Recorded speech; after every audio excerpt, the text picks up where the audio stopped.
Ice Age Collision Course is the 5th film in the Ice Age franchise, which...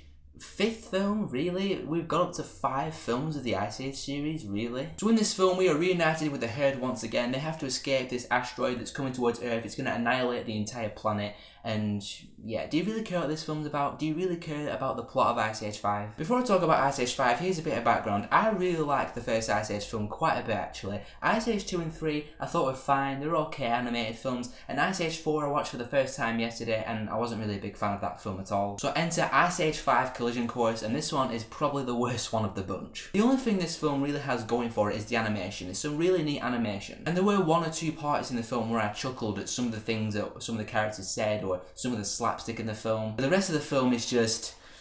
yeah. To me, it seems like with each Ice Age film, they add more characters and more story arcs and more things in the film, and they try to make it so much bigger than the last film that it just loses focus and perspective. Let's go back to the first Ice Age movie. You have Manny, Sid and Diego. They have the human baby. They got to get it back to the human tribe, and they just got to avoid all the elements in between. It was a very simple plot, and it was executed very simply, but the simplicity of it made the film really good, I thought. And the characters actually had wit to them. There was some really good dialogue and some actually really funny slapstick between the characters in the film. And like I said, with each new film, you have more characters and more plot lines that you just don't care about because there's so many things going on at once. And the increase in ridiculousness as well. I mean, this film, Collision Course, is definitely the most ridiculous of the Ice Age movies so far. This is proven within the first 5 minutes of the film, where you have Scrat, he's trying to get the acorn, and he finds the UFO spaceship and he blasts off into space. I mean, that right there, the fact that we now have an Ice Age movie where scenes take place in space, does that not just highlight how ridiculous we've gotten now with this franchise? And yes, kids are going to dig that stuff. Kids can dig ridiculous stuff in movies, but I, for one,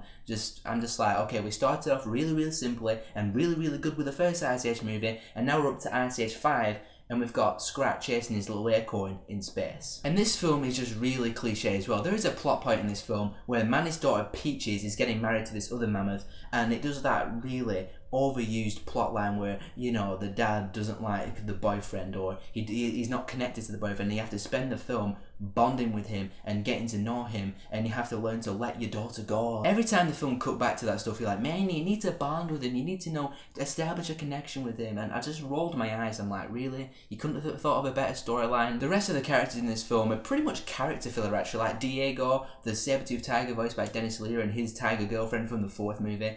Pointless. That they have no reason to be in this film other than the fact that Diego is a main character of the Ice Age movie, so you just can't not have him there. The same goes with Sid the Sloth, and Sid's grandma's back in the movie doing some kind of funny stuff sometimes. But in terms of returning characters, we do have one returning character in the form of Buck, the one-eyed weasel voiced by Simon Pegg from Ice Age 3. He's back in this film, and I actually kind of welcomed him back into the film because he was probably the best part of Ice Age 3, and he's probably the best part of Ice Age 5 as well. There's some juvenile humour in this film as well. I forgot to mention that. There's some humour in this film where they just did not even put any effort into it. Like the part in the trailer where it's like, Scrat and Eddie reporting for duty.